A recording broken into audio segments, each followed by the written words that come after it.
الشيطان الرجيم بسم الله الرحمن الرحيم بسم الله الرحمن الرحيم. السلام عليكم ورحمة الله وبركاته. إن الحمد لله نحمده ونستعينه ونستغفره ونعوذ بالله من شرور أنفسنا وسيئات أعمالنا. من يهده الله فلا مضل له ومن يضلل فلا هادي له. أشهد أن لا إله إلا الله وحده لا شريك له وأشهد أن محمدا عبده ورسوله.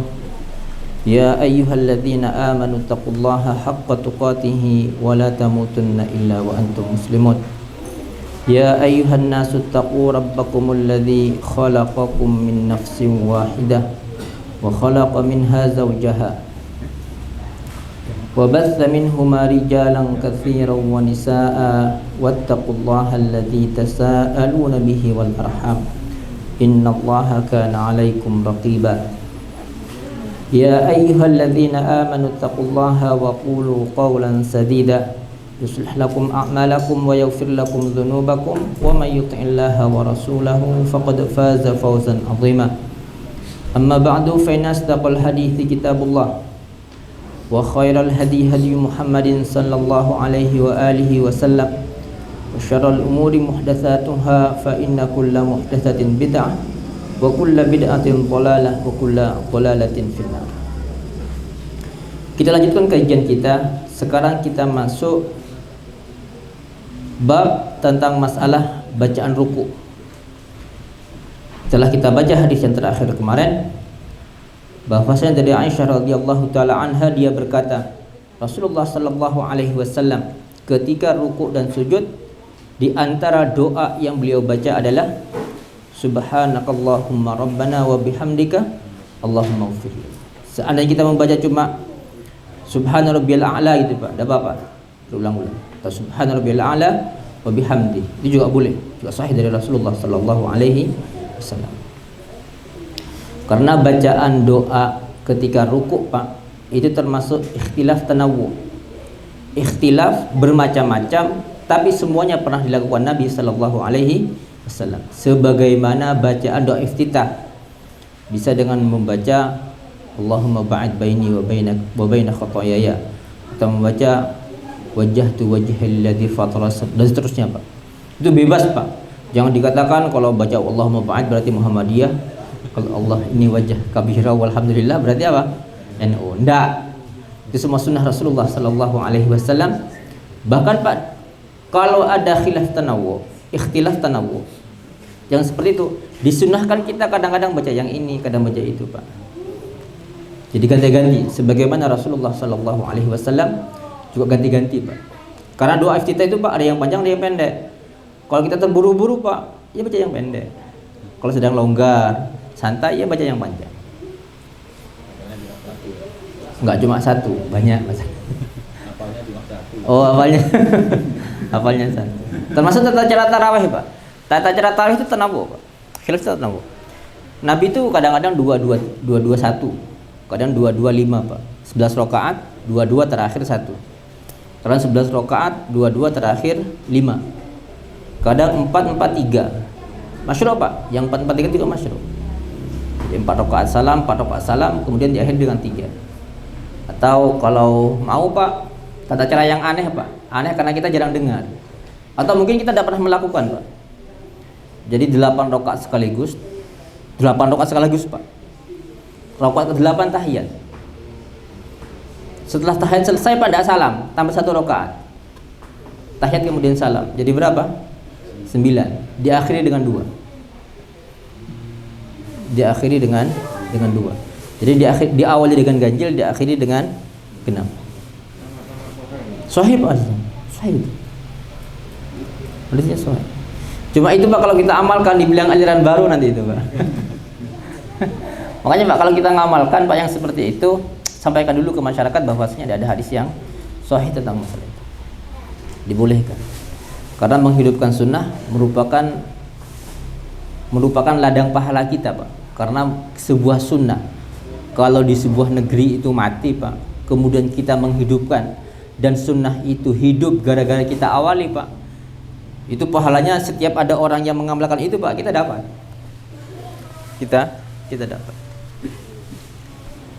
Kemudian hadis yang ke-292, an Abi Hurairah radhiyallahu taala anhu qala kana Rasulullah sallallahu alaihi wasallam idza qama ila sholati yukabbiru hina yaqum. Ini tempat-tempat takbir, Pak. Kapan takbir? Rasulullah sallallahu alaihi wasallam apabila hendak salat yukabbiru hina yaqum. Pertama beliau bertakbir ketika berdiri. Maksudnya takbiratul ihram. Summa yukabbiru hina yarka.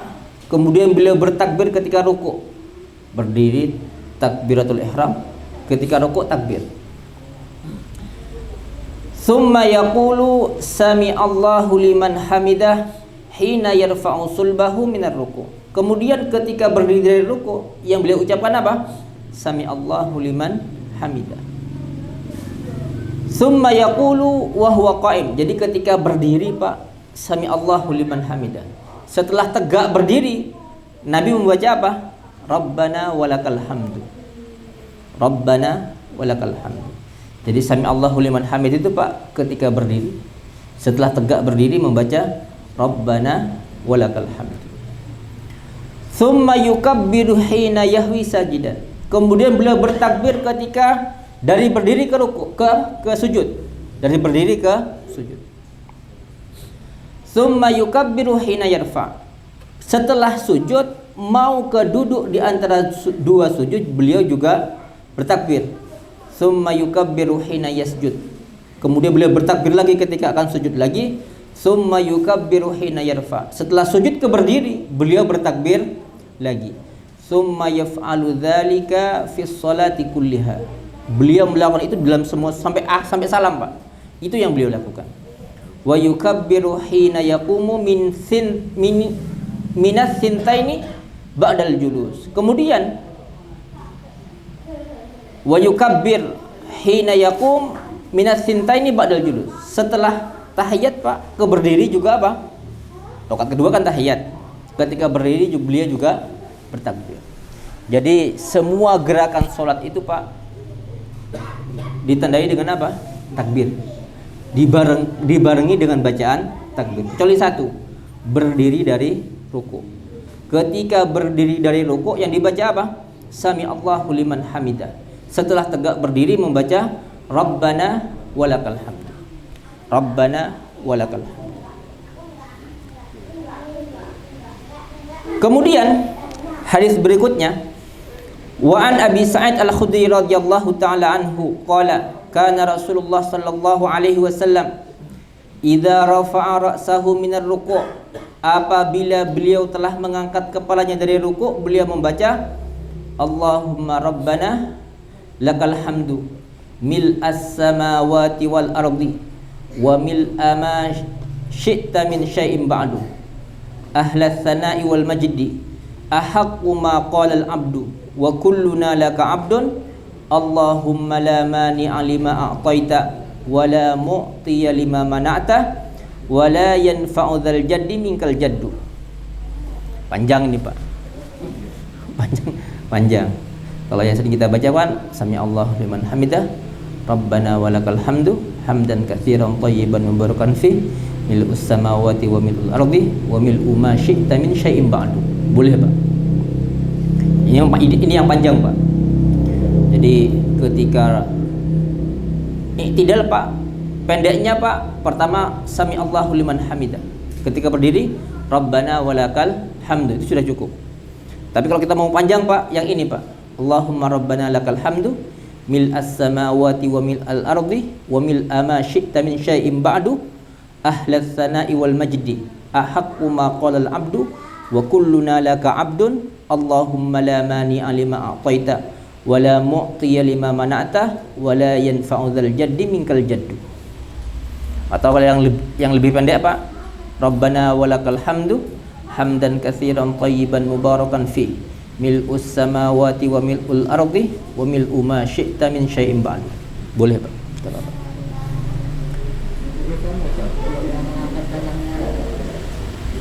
Ini gimana biasanya Pak? Oh, kalau nggak tahu Pak itu Pak. Ngangkat tangan itu Pak, ininya menghadap ke apa? Ke arah kiblat. Kalau begini, Allah alam Pak, dasarnya apa itu Pak? Tapi kalau kita nggak tahu dasar Pak, jangan diamalkan. Iya. Jadi mengangkat tangan itu Pak, roha itu telapak tangan menghadap ke kiblat. Kemudian sejajar dengan bahu atau sejajar dengan telinga. Ada Pak memangnya seperti itu Pak. Jadi Rabbana lakal hamdu. Jadi gini Pak. Ada. Memang ada yang seperti itu Pak. Nggak tahu dasar mereka apa, nggak tahu. Cuma kalau kita nggak tahu dasar Pak, jangan diamalkan. Kenapa? Karena al-ilmu qabla al-qawli wal amali. Karena sebelum kita beramal harus tahu dasar terlebih dahulu. Kenapa? Karena ibadah itu Pak yang dituntut adalah dalil. Ibadah itu Pak yang dituntut adalah dalil. Kenapa? Karena kalau urusan dunia Pak, kalau nggak ada larangan berarti boleh. Kalau ibadah sebaliknya Pak, kalau nggak ada perintah berarti tidak boleh. Jadi kalau ibadah Pak nunggu perintah. Judulnya Pak, kalau makanya Pak, ibadah apa saja Pak, kalau nggak ada perintahnya berarti tidak boleh. Jadi kalau ada orang Pak mengingkari sebuah perbuatan bid'ah maunya Pak, mana dalil yang melarang? Ya jangan begitu, balik pertanyaannya. Kalau untuk urusan akhirat, mana dalil yang memerintahkan? Kalau untuk urusan dunia Pak, loh, ada dalil nggak yang melarang? Kalau nggak ada berarti boleh. Kalau untuk ibadah Pak, jangan ditanya larangannya, tanya apa? Perintahnya. Kenapa kamu kalau sholat kok baca usolli maunya Pak? Bisa ditanya Pak, mana dalil? Kalau nggak ada berarti tidak boleh. Begini Pak, nanti di akhirat yang menjadi saksi akan kebenaran ibadah kita siapa? Kanjeng Nabi Pak. Kanjeng Nabi. Seluruh Nabi Pak nanti akan menjadi saksi akan umat-umatnya. Semua Nabi. Karena itu Pak, ketika Nabi Isa, umat orang Nasrani menyembah Isa dan ibunya, di akhirat ditanya oleh Allah Subhanahu Wa Taala. Jadi orang Nasrani disidang oleh Allah. Mereka dihisab oleh Allah Subhanahu Wa Taala. Ketika hisab Pak, Nabi Isa ditanya oleh Allah Subhanahu Wa Taala, wahai Isa, apakah engkau memerintahkan umatmu untuk menyembah kamu dan ibumu? Enggak ya Allah, aku enggak nyuruh. Kalau aku nyuruh kamu tahu. In kuntu qultuhu faqad alimta, kata Nabi Isa. Di surah Al-Maidah itu Pak, ada itu. Termasuk kita Pak, nanti kalau kita ditanya tentang sebuah perbuatan Pak saat hisab, kenapa kamu sholat pakai usolli? Jawaban kita kira-kira apa Pak? Kalau punya kata Pak Yai, umpamanya kalau ditanya kan pertanyaan tak, Muhammad, kamu ngajari kamu usolli tak? Sama Pak, semuanya seperti itu Pak. Kenapa kamu tahlilan? Kata Pak Yai, ditanya Rasulullah, Muhammad, kamu ngajari umum tahlilan tak? Kalau punya dijawab Pak, ya Allah, kami ingin mendoakan orang yang sudah mati ya Allah. Kalau Nabi ditanya, Muhammad, apakah engkau tidak mengajari umatmu bagaimana cara mendoakan orang mati?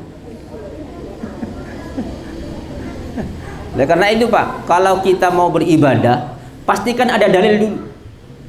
Pastikan ada dalil terlebih dahulu. Kalau kita sudah tahu dalil baru berbuat. Kalau nggak tahu dalil Pak, jangan berbuat. Kalau nggak ada dalil jangan berbuat. Iya, kata Pak Yai Pak, tapi Pak Yai itu bukan dalil Pak. Ingat, Pak Yai itu bukan dalil, tapi tempat mencari dalil. Kalau ternyata Pak Yai tidak bisa mendatangkan dalil Pak, jangan diikuti Pak. Karena Pak Yai itu Pak diikuti bukan karena Pak Yainya Pak, tapi karena apa? Karena dalil yang mereka bawa. Siapa saja Pak, hatta para sahabat Pak, kita ngikuti mereka bukan karena sahabatnya, tapi karena apa? Dalil yang mereka bawa. Kalau mereka melakukan sesuatu Pak, karena mereka murid Nabi, bisa jadi apa? Itu merupakan yang mereka fahami dari ucapan Nabi Sallallahu Alaihi Wasallam. Oleh karena itu Pak, ketika para sahabat berselisih dengan, ada beberapa orang Pak berselisih dengan Ibnu Abbas tentang masalah haji tamattu. Ibnu Abbas berdalil dengan ucapan Rasulullah Sallallahu Alaihi Wasallam. Orang yang menyelisih Ibnu Abbas berdalil dengan ucapan Abu Bakar dan Umar. Apa kata Ibnu Abbas? yushiku an tanzila alaikum hijaratun minas sama. Aqulu qala Rasulullah wa taquluna qala Abu Bakr wa Umar. Hampir saja barusan turun hujan batu dari langit. Kenapa? Aku berdalil dengan ucapan Nabi, tapi kalian bantah dengan ucapan Abu Bakar dan Umar. Kalau ucapan Nabi tidak boleh dibantah dengan ucapan Abu Bakar dan Umar, bagaimana dengan selain ucapan Abu Bakar dan Umar? Karena manusia terbaik setelah para Nabi siapa? Abu Bakar. Manusia terbaik setelah para Nabi itu Pak Abu Bakar. Itu pun Pak, ucapan Abu Bakar tidak boleh digunakan sebagai dalil. Untuk apa? Menyelisihi sunnah Rasulullah Sallallahu Alaihi Wasallam. Kalau sekarang kan enggak Pak. Orang itu kan apa kata Pak Yai? Apa Jan Kiai kok. Makanya Pak, nanti di akhirat Pak, Allah sering menceritakan tentang orang-orang yang hanya ikut orang tanpa tahu dalil. Akhirnya apa? Orang yang mengikuti dan yang diikuti sama-sama masuk neraka. Akhirnya orang yang ikut dan yang diikuti nanti di akhirat tukaran. Gara-gara kamu dulu, gara-gara ikut kamu aku masuk neraka. Bisa ndak kamu menyelamatkan aku? Dan itu Pak, di surat Al-Baqarah ada, di Al-Furqan juga ada. Di beberapa tempat Pak, Allah menceritakan tentang orang yang ikut dan yang diikuti dan yang mengikuti, dua-duanya sama-sama masuk neraka. Oleh karena itu Pak, jalan keselamatan itu ikut Nabi Sallallahu Alaihi Wasallam. Tidak ada Pak bukti kecintaan kita kepada Allah yang lebih besar daripada mengikuti Nabi Sallallahu Alaihi Wasallam. Karena itu Pak, Allah mengatakan, "Qul in kuntum tuhibbunallaha fattabi'uni." Katakan Muhammad, hai kepada umat, jika kalian cinta Allah, apa kata? Ikuti aku. Artinya apa? Kalau kita betul-betul mencintai Allah Subhanahu wa taala, maka bukti yang paling utama adalah ikut Nabi Sallallahu Alaihi Wasallam. Tidak ada kecintaan kepada Allah yang lebih besar buktinya selain taat kepada Rasulullah Sallallahu Alaihi Wasallam. Oleh karena itu Pak, di Al-Quran itu Pak, Allah banyak menceritakan tentang orang-orang yang Allah hancurkan. Kaum Ad, kaum Samud, kaum Hud, kaum Nuh. Itu sebab turunnya azab kenapa? Tidak taat kepada putusan. Tidak taat kepada putusan. Sama Pak, kita pun kalau kita nggak taat kepada utusan yang Allah utus kepada kita Pak, Allah akan mengadab kita. Karena itu Allah mengatakan, Inna arsalna ilaikum rasulan syahidan alaikum kama arsalna ila fir'auna rasulan fa'asa fir'aunur rasula fa'akhadnahu akhdan wabila. Maka ketika kami mengutus seorang utusan ke Fir'aun tidak taat kepada utusan itu, kami azab dia. Artinya apa? Kenapa Allah mengazab Fir'aun? Karena Fir'aun enggak taat kepada utusan. Sama Pak, kita pun sama. Kalau itu Pak, tata cara sholat ini Pak sesuaikan dengan sunnah Nabi Sallallahu Alaihi Wasallam. Karena Nabi mengatakan, "Shallu kama ra'aitumuni usalli." Kemudian wa Ibnu Abbas radhiyallahu taala anhuma qala Rasulullah sallallahu alaihi wasallam, "Umirtu an asjuda ala sab'ati a'dhumin." Aku diperintahkan oleh Allah Subhanahu wa taala untuk sujud di atas 7 tulang. Alal jabhah, dahi Pak. Nabi juga menunjuk hidungnya. Kemudian wal yadaini, kedua tangan, war rukbataini, 2 lutut, wa atrafil qadamaini, dan apa? Ujung-ujung kaki Pak, ujung-ujung jari. Jadi kalau sujud Pak, kadang-kadang ada orang sujud Pak, kakinya diangkat. Kakinya diangkat. Nyalahin sunnah Pak. Sunnahnya apa? Kakinya ditempelkan ke tanah. Ditekan Pak, jari-jarinya hadapkan ke kiblat. Jari-jarinya hadapkan ke kiblat. Jangan diangkat Pak sehingga enggak nyentuh tanah. Wa atrafil qadamain. Wa an Ibnu Buhainata radhiyallahu taala anhu anna Nabiy sallallahu alaihi wasallam kana idza shalla wa sajada farraja baina yadayhi hatta yabduwa bayadu ibtaihi. Bahwasanya Nabi sallallahu alaihi wasallam apabila beliau salat dan sujud, farraja baina yadayhi. Beliau merenggangkan kedua tangannya antara ini dengan ini, Pak. Dengan apa namanya? Tulang rusuk. Jadi lengan atas tidak menyentuh tulang rusuk tapi dipisahkan. Sehingga apa? Sehingga kelihatan putih-putih ketiaknya. Kenapa, Pak? Nabi kalau sujud ketika ini dipisah dengan ini kok kelihatan ketiaknya, Pak? Kalau kita, Pak, masih digini kan enggak kira-kira Pak ketiaknya. Coba sampean gini, Pak. Enggak kan gitu. Tapi Nabi, Pak, dengan tidak merenggangkan saja itu sudah tidak kelihatan. Sudah kelihatan putih-putih ketiaknya. Kenapa? Ingat, Pak, bentuk pakaian. Di masa Nabi, Pak, pakaian orang itu kayak pakaian umroh, Pak. Kayak pakaian ihram. Jadi cuma ada dua kain, bawah sama atas. Yang bawah namanya izar, yang atas namanya ridha. Seperti itu pakaian mereka, Pak. Jadi pakaian ihram itu, Pak, di masa Nabi itu pakaian sehari-hari. Itu pakaian sehari. Kalau sekarang, Pak, pakai gitu, Pak, dilihati sama orang, Pak.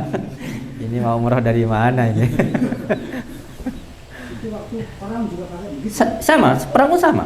Makanya ketika Nabi itu perang Badar, beliau kan mengangkat tangannya sampai kelihatan ketiaknya. Karena seperti itu pakaiannya, Pak. Cuma seperti itu pakaiannya, Pak. Kalau sekarang pakai kayak gitu, Pak, mari atus konti. Kan memang kayak handuk bentuknya. Makanya Pak Nabi coba baca cerita perang Badar. Itu Nabi kan mengangkat tangannya sampai apa? Sampai kelihatan ketiaknya. Diangkat kan beristighotsah.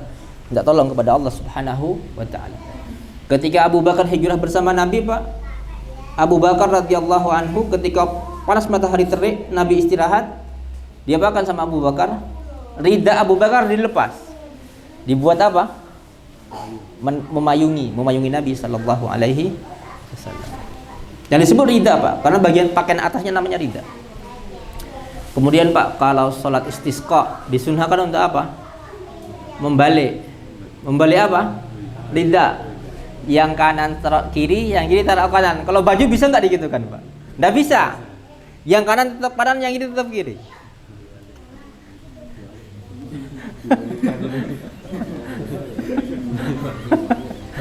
Nggak bisa.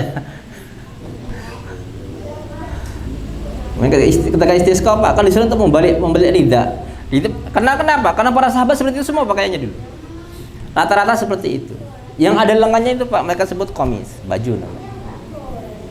Orang sini bilang gamis. Gamis itu komis, Pak, sebenarnya.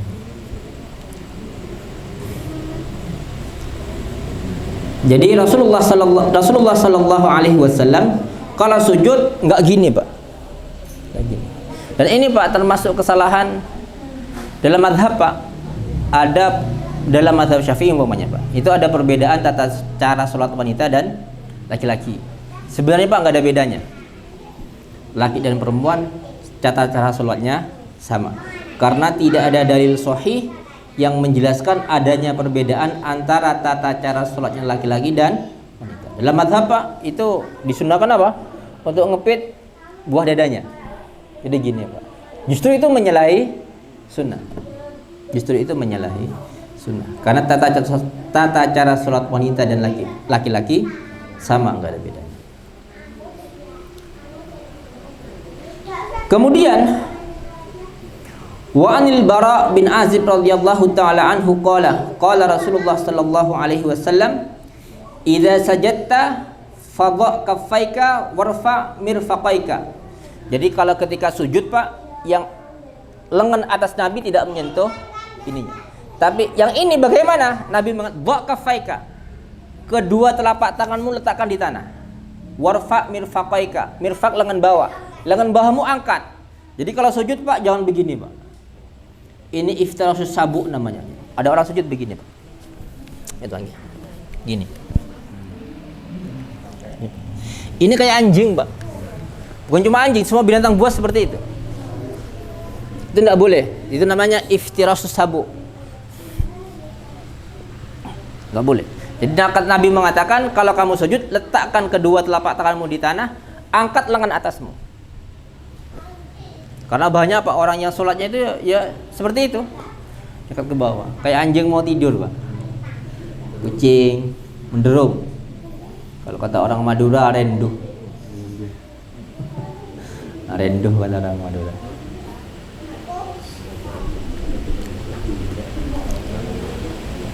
Kemudian hadis berikutnya, wa an Wa'il bin Hujr radhiyallahu taala anhu anna Nabiy sallallahu alaihi wasallam kana idza raka'a farraja baina asabi'ihi wa idza sajada dhamma asabi'ahu. Adalah Nabi sallallahu alaihi wasallam apabila ruku farraja baina asabi'ihi, beliau merenggangkan jarinya kalau ruku Pak. Jadi kalau ruku begini Pak, meletakkan tangan begini Pak, farraja namanya. Tidak boleh begini, nyalai sunnah. Atau begini kadang-kadang Pak, renggangkan jarinya. Tapi kalau sujud, dom itu rapatkan. Kalau ruku begini. Tapi kalau sujud begini.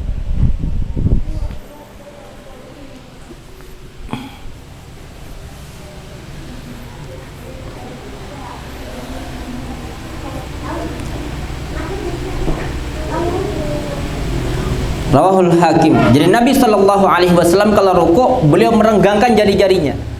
Tapi kalau sujud merapatkan jari. Jadi kalau meletakkan di tanah Pak, jangan begini Pak, tapi begini. Tapi kalau meletakkan ini di lutut ketika ruku, renggangkan. Dan ini banyak orang yang nggak ngerti Pak. Umumnya orang itu gini Pak.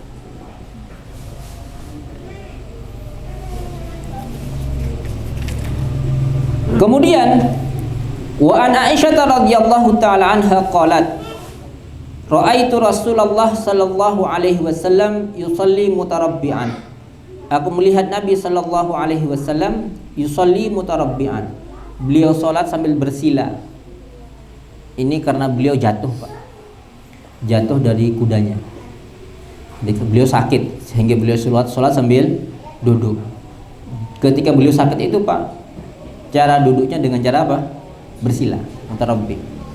Mutarabbi itu Pak, betis kanan diletakkan di bawah paha kiri, betis kiri diletakkan di bawah paha kanan. Itu mutarabbi.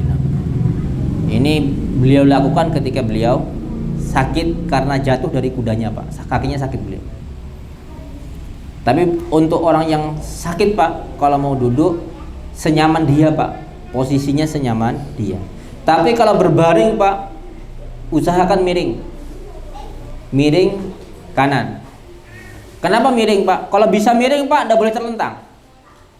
Kenapa? Karena kalau terlentang tidak menghadap kiblat. Tapi kalau miring bisa menghadap kiblat. Kalau tidak bisa miring Pak, terpaksa miring, kepala letakkan sebelah timur Pak, agak angkat sedikit, biar meskipun sedikit bisa menghadap kiblat. Tapi kalau miring Pak, tubuhnya penuh menghadap kiblat, karena menghadap kiblat merupakan rukun sholat. Apanya Pak? Iya, kayak orang meninggal Pak. Posisi kanan bagian bawah. Kenapa kok diutamakan miring Pak? Karena kalau bisa miring Pak, tidak boleh terlentang dia. Kenapa? Kalau miring Pak, badannya penuh menghadap kiblat. Itu masalahnya. Karena kalau kita melakukan sesuatu Pak karena darurat, sesuatu yang mungkin untuk bisa kita lakukan. Ada orang Pak ketika sholat dia nggak bisa ruku dan sujud, tapi dia bisa berdiri Pak. Jangan duduk. Jangan duduk. Ketika bisa berdiri, berdiri.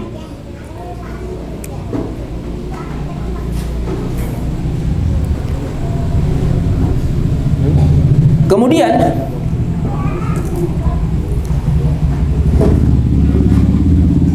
wa an Ibni Abbas radhiyallahu taala anhuma anna an-nabiy sallallahu alaihi wasallam kana yaqulu baina sajdataini. Adalah Rasulullah sallallahu alaihi wasallam ketika duduk di antara dua sujud, beliau membaca Allahumma ufirli warhamni wahdini wa afini warzuqni. Atau kalau baca Allahumma firli tok boleh Pak, enggak apa-apa. Allahumma firli diulang-ulang Pak, enggak apa-apa boleh. Atau Allahumma firli warhamni wajburni warfa'ni wahdini wa'afini wa'fu anni. Itu juga boleh, enggak apa-apa. Karena bacaan duduk di antara dua sujud itu banyak Pak. Sebagaimana bacaan rukuk dan sujud itu juga banyak. Enggak Pak, enggak ada bilangannya Pak. Sebanyak mungkin enggak masalah. Hah? Masih gimana Pak? Boleh enggak apa-apa. Boleh enggak apa-apa. Berulang-ulang enggak apa-apa Pak. Bahkan Nabi itu Pak pernah sholat membaca 3 surat Pak. Satu rakaat beliau membaca 3 surat. Al-Baqarah, An-Nisa dan Al-Imran. Satu rakaat Pak. Beliau ketika sujud, lamanya sujud itu Pak sama dengan berdiri.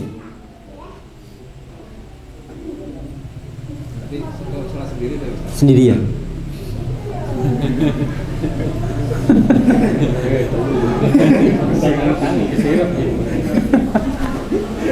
Jadi lama ruku dan sujudnya itu hampir sama dengan berdiri. Kalau cuma baca 3 kali tidak mungkin Pak. Tak diam Nabi. Itu karena beliau membaca subhanakallahumma rabbana Allahumma fir itu Pak berulang-ulang. Sampai lama sekali. Jadi beliau baca 3 surat Pak. Lama sujudnya sama dengan lama berdiri.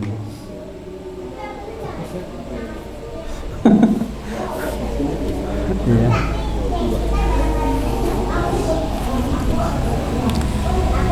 Kemudian wa an Malik bin Al-Huwairis radhiyallahu taala anhu annahu ra'a an-nabiy sallallahu alaihi wasallam yusalli fa idza kana fi witrin min salatihi lam yanhab hatta yastawiya qa'idan.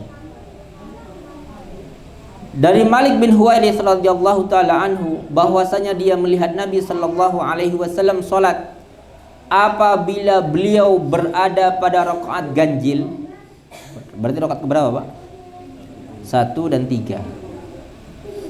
Lam yanhab, beliau tidak naik ke rakaat yang genap hatta yastawiya qa'idan, sampai beliau duduk sempurna. Jadi kalau rakaat pertama Pak kan dari sujud langsung berdiri, nggak tahiyat kan? Itu jangan langsung berdiri Pak, dari sujud langsung berdiri jangan. Duduk sebentar baru berdiri. Itu namanya duduk istirahat. Duduk istirahat. Dan itu sunnah Pak. Seperti dalam hadis ini Pak, Rasulullah Sallallahu Alaihi Wasallam tidak tegak berdiri sampai beliau duduk sempurna terlebih dahulu. Sudah masuk waktu isya panggil. Insyaallah cukup sekian kajian kita pada hari ini. Insyaallah pekan depan Pak kita masuk pada hadis yang ke 301. Aku qauli hadza wa astaghfirullah li wa lakum innahu al-ghafurur rahim. Subhanakallahumma hamdika asyhadu an la ilaha illa anta astaghfiruka wa atubu ilaik. Assalamualaikum warahmatullahi wabarakatuh.